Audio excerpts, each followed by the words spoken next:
tengo sed,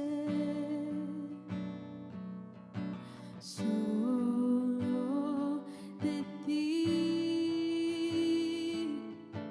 Lléname, Señor.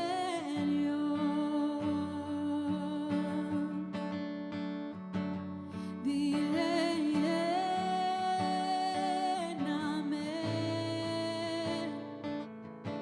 lléname, Señor. Dame más, oh, más de tu amor. Yo tengo sed, solo de ti.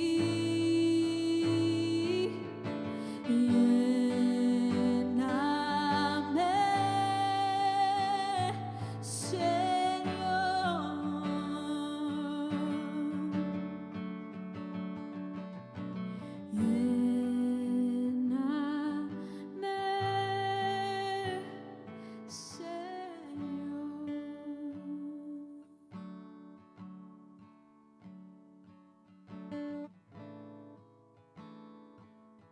lléname, Señor.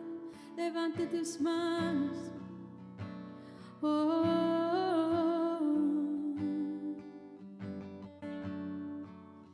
lléname,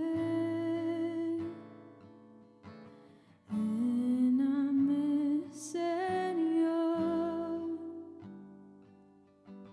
Dame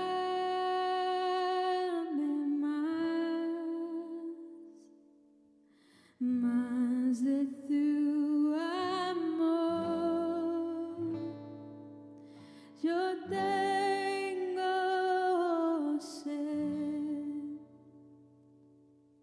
solo de ti. Lléname,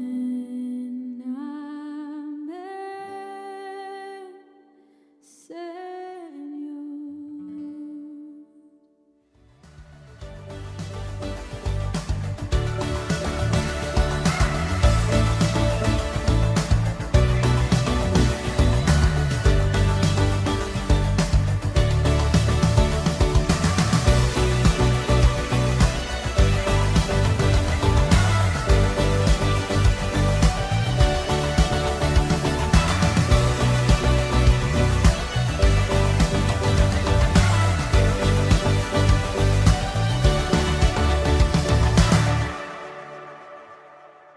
Paz de Cristo, hermanos, saludos en el nombre del Señor.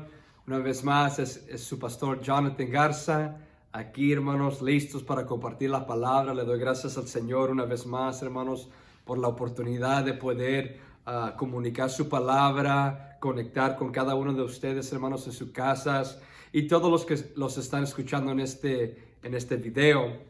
Hermanos, y en este día le doy gracias al Señor por otro día de vida, otro año. En este día es un día muy especial en los Estados Unidos porque celebran la bandera de América, pero también celebran al pastor Jonathan Garza porque es su cumpleaños. Solo le doy gracias a Dios por eso, hermanos. Dios es muy bueno, le doy gracias a Dios por lo que ha hecho en mi vida y donde estoy hoy en día. Y a su nombre sea la gloria. Vamos a entrar, hermanos, rápidamente a la palabra, hermanos, seguir en el Evangelio según San Juan. Y en esta semana, hermanos, vamos a estar leyendo en el capítulo 8, una vez más, del Evangelio de Juan. Va a ser un poco diferente, no quiero enfocarme tanto en las personas que vamos a encontrar por decir, no es tanto un estudio de carácter o de persona, sino quiero enfocarme en un aspecto del texto que vamos a leer en este día. Una vez más vamos a leer capítulo 1, verso 1 y adelante en el nombre del Señor. Dice la palabra así de esta manera: cada uno se fue a su casa y Jesús se fue al monte de los olivos y por la mañana volvió al templo y todo el pueblo vino a él, él les enseñaba. Entonces los escribas y los fariseos le trajeron una mujer sorprendida en adulterio, y poniéndola en medio le dijeron: Maestro, esta mujer ha sido sorprendida en el acto mismo de adulterio, y en la ley nos manda Moisés apedrear a tales mujeres. ¿Tú pues qué dices? Mas esto decían tentándolo para poder acusarlo, pero Jesús, inclinando hacia el suelo, escribía en la tierra con el dedo. Y como insistían en preguntarle, se enderezó y le dijo: El que de vosotros está sin pecado, sea el primero que arrojar la piedra contra ella. Inclinándose de nuevo hacia el suelo, siguió escribiendo en tierra. Pero ellos, al oír esto, acusados por sus conciencias, salían uno a uno, comenzando desde los más viejos hasta los postreros. Y quedó solo Jesús y la mujer que estaba en medio. Enderezándose Jesús y no viendo a nadie sino a la mujer, le dijo: Mujer, ¿dónde están los que te acusaban? ¿Ninguno te condenó? Ella dijo: Ninguno, Señor. Entonces Jesús le dijo: Ni yo te condeno, vete y no peques más. Vete y no peques más. Y eso va a ser, hermanos, el tema en cual nos enfocamos en este día. Vamos a orar.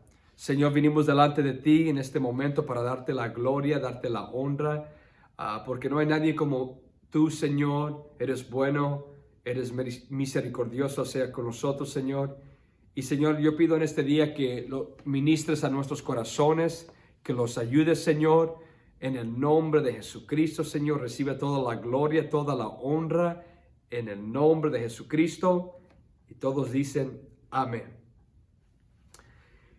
Esta semana, hermanos, como hemos leído, encontramos una mujer sorprendida, es la palabra que se usa, sorprendida. La semana pasada también hablamos de una mujer, completamente diferente contexto, pero para mí es muy importante también tocar en este día esta historia por una razón principalmente, que esta historia también es única al libro de Juan.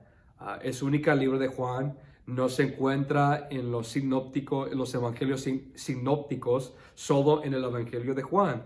Y también, hermanos, porque esta frase yo creo que es muy, muy importante entender como una iglesia, como un creyente. Cuando Jesús le dice a esta mujer: ve y no peques más. Ve y no peques más. Es una frase que no se escucha mucho en las escrituras. De hecho, nomás lo encontramos en otra ocasión. La idea de Jesús diciéndole a una persona que ya no peque. Y se encuentra también en el libro de Juan capítulo 5. Una vez más vemos esta frase, es muy limitado cuántas veces se usa, pero también esta historia solo está en el libro de Juan. Juan capítulo 5, una historia allí quizás muy conocida. Un hombre paralítico fue sanado y la respuesta de Jesús a él era esencialmente la misma: ya no peques para que no te vaya peor, está diciendo en otras palabras, o que no te pase algo peor que la situación en cual estabas cuando te encontré. No peques, porque si pecas puede pasar algo peor. Es esencialmente lo que le estaba diciendo. Es muy importante tomar eso en contexto. Es una historia completamente diferente, las circunstancias son diferentes. Mucha gente piensa, muchos estudiantes de la Escritura piensan que en este contexto quizás su enfermedad estaba asociada con su pecado, que la situación en cual estaba era directamente conectada con pecado o una vida de pecado que resultó en su enfermedad o su situación. Muchos piensan que la razón que Jesús le estaba diciendo no peques más era en referencia quizás al pecado que lo trajo a esa posición o que trajo ese resultado en su vida. Si eso no sabemos, pero lo que sí sabemos es que el pecado en su naturaleza es algo que destruye. El pecado no es algo que trae vida. el pecado, donde se meta pecado va a haber problemas, va a haber destrucción, va a haber dificultades, porque eso es lo que hace el pecado. Destruye, corrupte algo y trae muerte. Me encanta, por decirlo así, que me encanta, pero una escritura a cual me refiero bastante es una en el libro de Santiago, capítulo 1, que habla del pecado que cuando ha crecido o se ha desarrollado, por decirlo así, trae la muerte.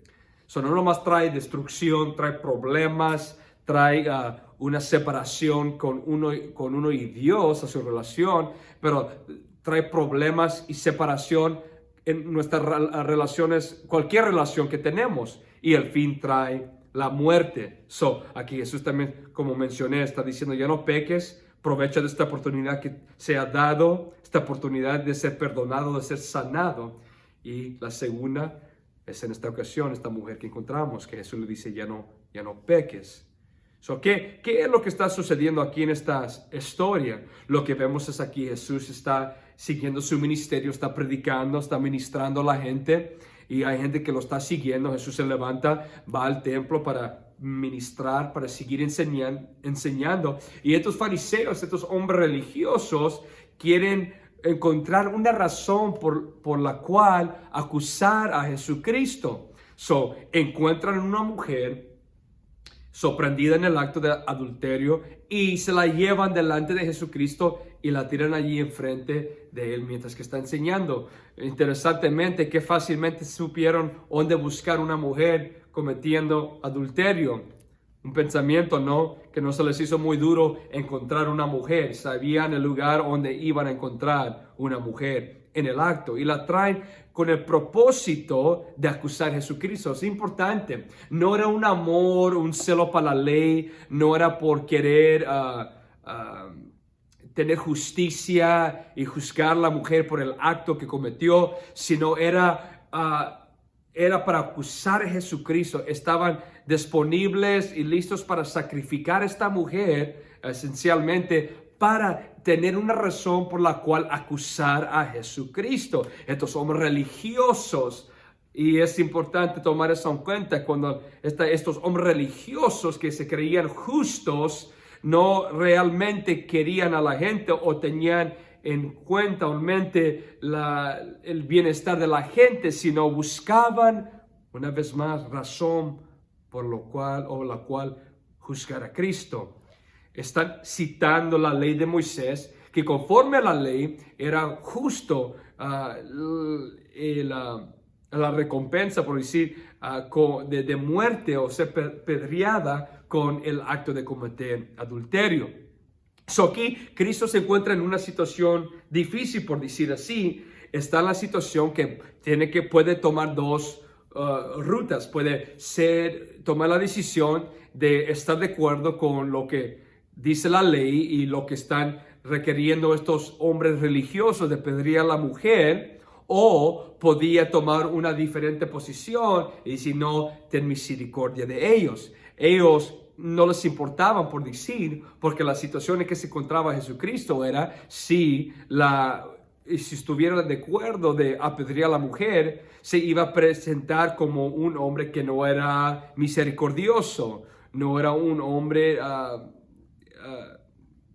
macedumbre, y iba a correr el riesgo de perder sus seguidores o que lo iban a mirar en una luz mala. Y la otra opción iba a ser de tener misericordia, de justificar a la mujer de una manera u otra, y luego estar en una posición que estuviera en conflicto con la ley de Moisés, y por consecuencia estuviera diciendo que la ley de Moisés no era justa, que no estaba adecuada la consecuencia con el hecho.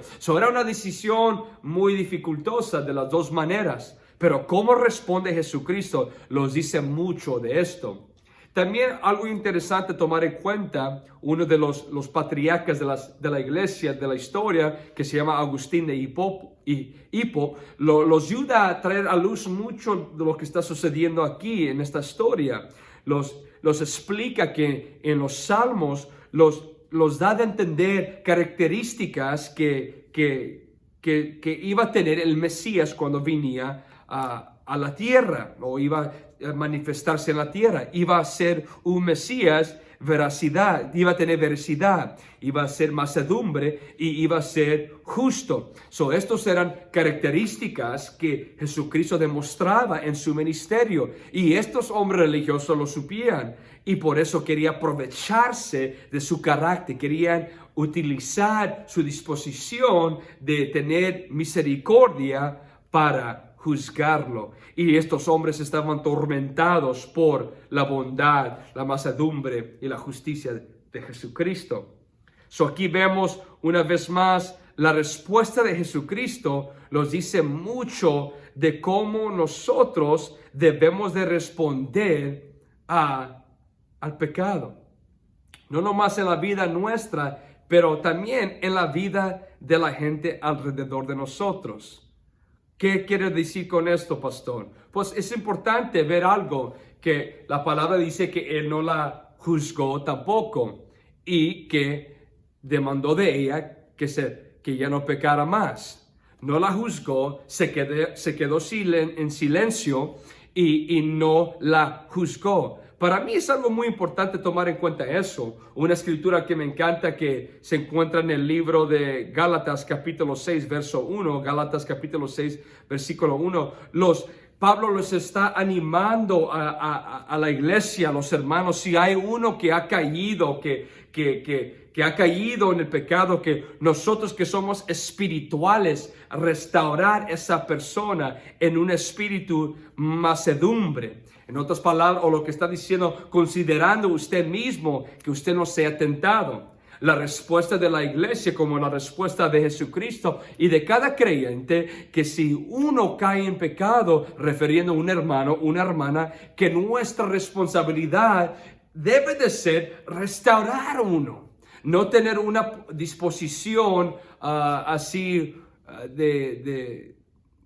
pues tú te metiste en ese problema, tú sácate de ese problema. No, tú le estamos, como dicen, tú le estamos buscando, estás en un problema, pues tú. La respuesta de la iglesia debe de siempre ser, cuando uno cae, un hermano cae, de restaurar a la persona, de levantar la persona, de animar a la persona y restaurarlo a su lugar donde estaba anterior. Me encanta, Santiago habla un poco también en referencia de esto. Está diciendo que no sabías que el que restaura un pecador elimina una multitud de pecados. Qué poderoso es eso, hermano. Y si se pone a pensar, ¿qué ánimo más grande hay, hermanos? Que cuando usted trae la palabra a la vida de alguien y la persona se convierte y la vida de ellos cambia para siempre, y la vida de destrucción que quizás estaban viviendo, una vida de pecado, cambia radicalmente y ahora están viviendo una vida con la ayuda de Dios, una vida sana, una vida agradable al Señor. Póngase a pensar en las palabras de Santiago: el que restaura o el que convierte el hermano o esa persona, elimina o cubre una multitud de pecados. Qué poderoso, los pecados que crucificaron al Señor, la razón por la cual Jesucristo murió en la cruz. Ese pecado que nosotros, en convertir, ministrar, traer a una persona a Cristo, convertir de nuevo a nuestros hermanos, estamos eliminando esa multitud de pecados que esa persona iba a cometer en su vida. Esa es la respuesta de Jesucristo y debe de ser la respuesta nuestra. Ve y ya no peques más. Es importante. Yo creo que en la iglesia muchas de las veces, como comunicamos esa frase, quizás en unos aspectos los ha impedido o ha hecho el proceso de conformarlos a la imagen de Cristo más dificultoso. Yo sé que muchas veces la gente, cuando viene de fuera, llegan a la iglesia, piensan que tienen que ser perfectos, ¿no? O me tengo que perfeccionar antes que venga a la iglesia, porque si vengo a la iglesia y cometo error, voy a ser hipócrita o la gente va a pensar que no soy sincero. Pero es el contrario, hermanos. Muchas de las veces uno piensa que los tenemos que llegar a un punto de perfección para venir a Cristo, pero es el opuesto. Nosotros venimos a Cristo y Cristo hace el proceso en nuestras vidas. Y muchas de las veces la razón por la cual mucha gente no quiere venir es porque tienen una perspectiva incorrecta de la frase: ve y no peques más. Y la realidad es esto, que el ir y no pecar más o ser perfecto no es no cometer pecado, sino es combatir con el pecado, es soportarlo que la palabra más correcta es luchar contra el pecado y no permitir que reina en nuestros cuerpos mortales. Perfección no es no comer error, no ser algo mal, sino es anhelar de vivir una vida que es agradable al Señor. Ser perfecto como nuestro Padre en el cielo es perfecto. No es que ya nunca vamos a cometer un error, sino es que vamos a luchar y combatir para vivir una vida que sí es agradable al Señor.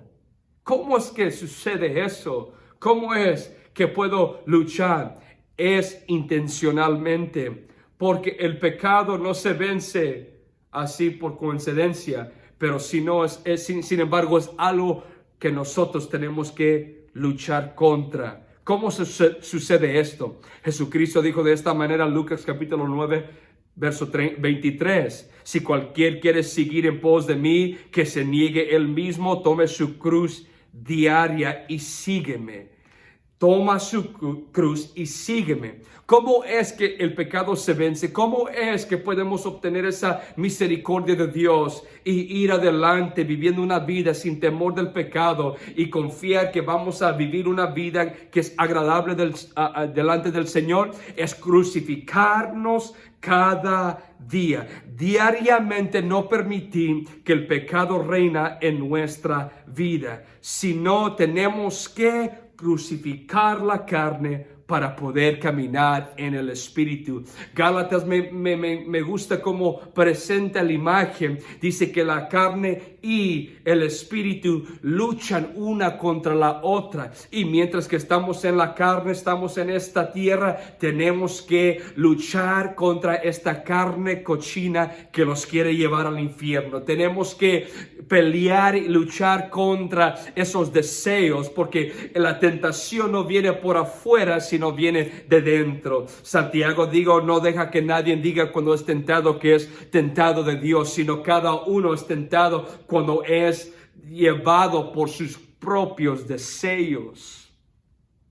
Romanos capítulo 8, verso 13 dice: porque si vivimos conforme a la carne, moriréis, pero si por el Espíritu hacías morir las obras de la carne, vivirás. Eso es intencional y pone la responsabilidad en el creyente. Usted no peques más. Usted crucifícate. Usted toma su cruz y sigue en pos de mí. Colosenses capítulo 3, verso 5 dice: hace morir pues lo terrenal en vosotros: fornicación, impureza, pasiones desordenadas, malos deseos y avaricias, que es idolatría. Una vez más, el apóstol Pablo está poniendo el enfoque, la responsabilidad sobre el creyente, sobre cada persona. Tiene que guardarse, cuidarse y asegurar que está caminando en el Espíritu para asegurar que no está en los deseos de su carne. Juan capítulo 14, verso 5, creo que lo más importante y lo que tenemos que entender o aplicar exactamente es esto. Dice: si me amas, guarda mis mandamientos. Si me amáis, guarde mis mandamientos. Jesucristo no estaba hablando, una vez más, hermanos, de perfección, de no cometer errores, que nunca vamos a hacer nada mal. Pero hay una grande diferencia en cometer errores como cristiano y permitir que el pecado reina en nuestro cuerpo, que reina en nuestras vidas. Él estaba hablando acerca, regresando a una vida, un estilo de vida, decisiones que iban a traer destrucción. Sus palabras de misericordia estaban demandando santidad al creyente. Jesús era la balanza de la gracia y la verdad. Juan capítulo 1, verso 14. Porque con el perdón viene esta esperanza, o lo requiere más bien una acción de parte del creyente. El perdón trae o espera una respuesta del creyente, porque nosotros entendemos que si amamos a Dios, si lo amamos con todo corazón, vamos a obedecerlo. Si amamos a Dios, vamos a responder conforme a su misericordia que Él nos ha demostrado en nuestras vidas. Porque el perdón verdadero trae acción a nuestra vida. No podemos experimentar el poder transformador del perdón y ser igual. Cambia nuestra perspectiva, cambia nuestras vidas, cambia cómo miramos al pecado, cambia cómo miramos a nuestra situación. Y su respuesta a la mujer cambió todo. Nadie entiende misericordia más que uno sorprendido en el pecado. Nadie entiende la misericordia de Dios más que uno sorprendido en el pecado. Esta mujer estaba en un punto que ya pensaba que era el fin de su vida, que la muerte ya estaba tocando en su puerta. Ella sabía que los que la iban a apedrear estaban justificados, que era la consecuencia de sus acciones. La muerte había llegado, pero Jesucristo dijo que no va a terminar de esta manera. Y esta mujer, su vida fue cambiada porque ella supo que ella merecía la muerte. Ella merecía ser apedreada. Ella sabía que cometió un error, que sus acciones requerían una consecuencia. Sin embargo, Jesús le ofreció misericordia, y es cuando nosotros nos damos cuenta que la gracia de Dios los ha liberado de la ira de Dios, que el perdón de Dios los ha rescatado de las tinieblas, que nosotros que estábamos muertos en nuestros delitos y pecados, pero ahora estamos vivos en Cristo, que nos da ese deseo de vivir vidas que son agradables al Señor. Porque los que aman más son los que han sido perdonados más. Para concluir, hermanos, es importante entender esto, que ir y pecar y no peques más. Sí es importante tomar en cuenta que no hay ninguna excusa. La responsabilidad cae en el creyente, que sí podemos vivir vidas victoriosas, no perfectas, pero victoriosas, mientras permitimos que el Espíritu reina en nuestras vidas y tomamos la responsabilidad como creyentes de crucificar la carne, de matar los deseos de nuestra carne, de permitir que el Espíritu de Dios reina en nuestras vidas. Vamos a poder tener la confianza de obtener la misericordia de Dios y seguir en pos de Él. Y más que nada responder, hermanos, como Jesucristo respondió al pecado. No juzgó, no acusó, pero dijo: yo tampoco la condeno. Y nuestra respuesta como una iglesia, como creyentes, es restaurar los que han caído, restaurar los que se han apartado y se han alejado. Es importante, hermanos, que no es la razón por la cual yo creo que la Biblia llama a David un hombre conforme al corazón de Dios. No era porque era perfecto, sino porque tenía una sensibilidad al pecado. Él pecó, él cayó en pecado, cometió errores. Sin embargo, Dios no cambió el título que le dio, un hombre conforme al corazón de Dios. Y era porque tenía una sensibilidad al pecado. No es de ser perfecto, es luchar ser perfecto. No es que no vas a cometer errores, sino es reconocer cuando los cometemos y responder a Dios, porque Él es el que los justifica, Él es el que los da el perdón, y ese perdón viene con un precio muy alto. Como Cristo dio su sangre, dio su vida, nosotros también debemos de responder de acuerdo a su palabra, conforme a su palabra. Me perdonó, mi respuesta es vivir una vida agradable al Señor. Vamos a orar, hermano, vamos a ir delante del Señor. Señor, en el nombre de Jesucristo, te damos gracias por tu palabra. Señor, reconocemos que el pecado destruye, el pecado corrupte, Señor. El pecado, Señor, trae muerte. Señor, te damos gracias por tu misericordia en este día que nos ofrece, Señor. Tus palabras a esta mujer, que yo tampoco te condeno. Ve y no peques más. Qué poderoso, Señor. Yo te pido, Señor, que nos des la fuerza en este día, Señor, de aplicar, de ser obedientes a ese mandato, de ir y no pecar más, de reconocer, Señor, nuestras debilidades, reconocer nuestras insuficiencias, o donde batallamos más bien, Señor, para poder vencer, Señor, esas áreas en nuestras vidas, Señor, para vivir una vida agradable a ti, Señor. Sabemos que perfección es un proceso, Señor. La perfección es un proceso, Señor. Ayúdalo, Señor, día tras día caminar en tu espíritu, Señor. Permití que tu espíritu reina en nuestras vidas y no el pecado, Señor.